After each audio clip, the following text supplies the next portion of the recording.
Okay, polls show that Americans are saying we're fed up with the mob vigilantism and the tearing down of statues. President Trump said he will soon issue an executive order to protect public monuments from being destroyed by far-left anarchists after numerous protesters were arrested in Washington, D.C. They attempted to tear down a statue of Andrew Jackson and again vandalized St. John's Episcopal Church. Now, several videos on social media show protesters shouting and swearing through megaphones at cops, setting fires. Again, Americans say stop the mob vigilantism, stop the destruction now. That's a growing consensus taking hold. Let's welcome former acting U.S. Attorney General Matthew Whitaker back to the show. It's great to have you on back on, sir. NPR Marist poll shows a majority, 62% of the American people say stop the tearing down of statue. That poll was done in 2017. I think the American people are saying enough is enough. Everybody just grow up. Yeah, I think a lot of Americans are concerned about some of these statues that are in our nation's cities. And however, everyone does not believe that the mob should control what statues get pulled down or what statues stay. This should be a political process that everyone should have a voice. And when you start pulling down statues of George Washington, our founding father, or Ulysses S. Grant, who did more to end slavery than really almost anyone except Abraham Lincoln, I think you start to realize that this small, violent mob, if left in control, is going to start going after almost every institution of the United States. And it's very concerning, Liz. Yeah, well, there's already a federal law in the books saying you can't destroy government property. You get 3 years in prison. The president wants an executive order, ramp it up to 10. Let's go over to what's going on in Seattle. I mean, can we believe Democrat elected officials anymore? Because Americans are saying, Seattle Mayor Jenny Durkan, you grow up. You initially called the Seattle protests, quote, the summer of love and patriotic, but now you say the violence has increased and it's become, quote, increasingly difficult for businesses and Seattle residents.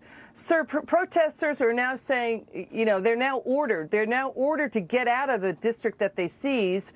2 shootings over the weekend, 3 shot, 1 person killed, assaults, rapes, and burglaries on the rise, according to local police chief. Your take on that?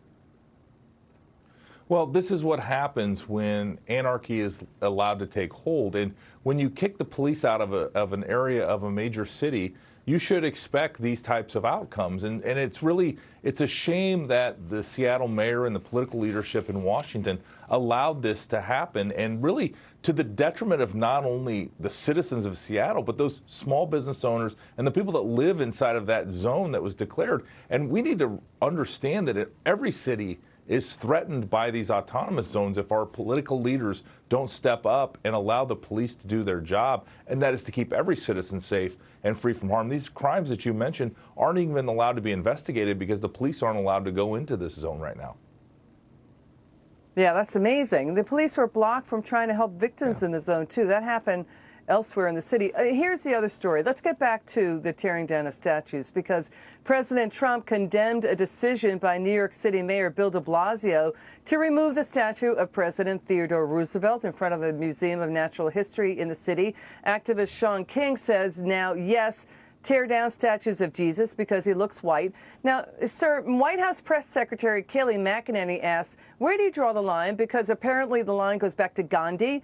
I mean, leftists vandalized the statue of Gandhi in Washington. Maybe it goes back to Jesus.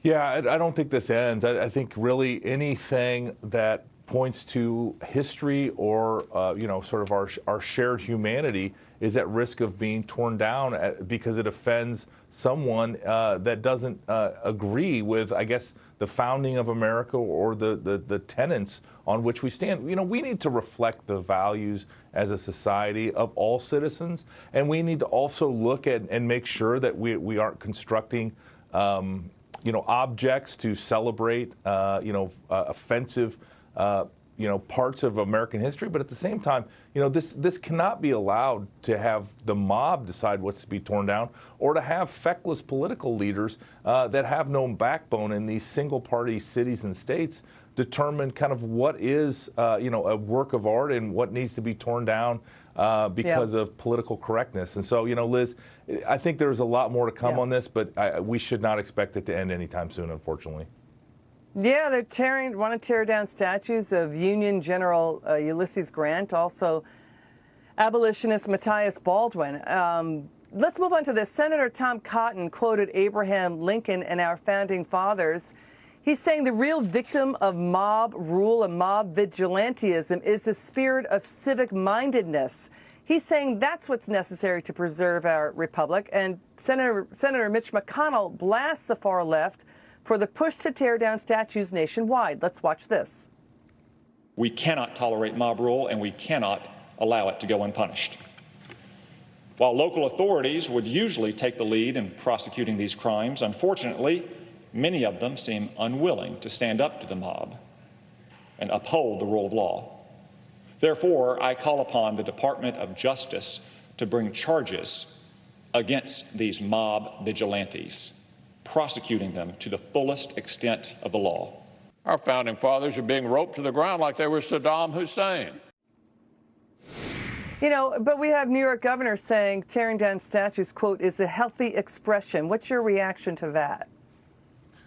Yeah, I agree with Tom Cotton. We cannot allow mob rule to tear down these statues. I mean, you know, it's, you know, like you said, tomorrow it's Christopher Columbus. The next day it's every statue or edification of Jesus or any other religious icon. And so these are, you know, this has to stop. Again, we need to have every citizen's voice involved in this and a determination of those, you know, whether it's a city, whether it's a state, whether it's a country. We need to have a discussion as to how we celebrate our historical leaders, like President Grant, who is an outstanding leader and has a record of success.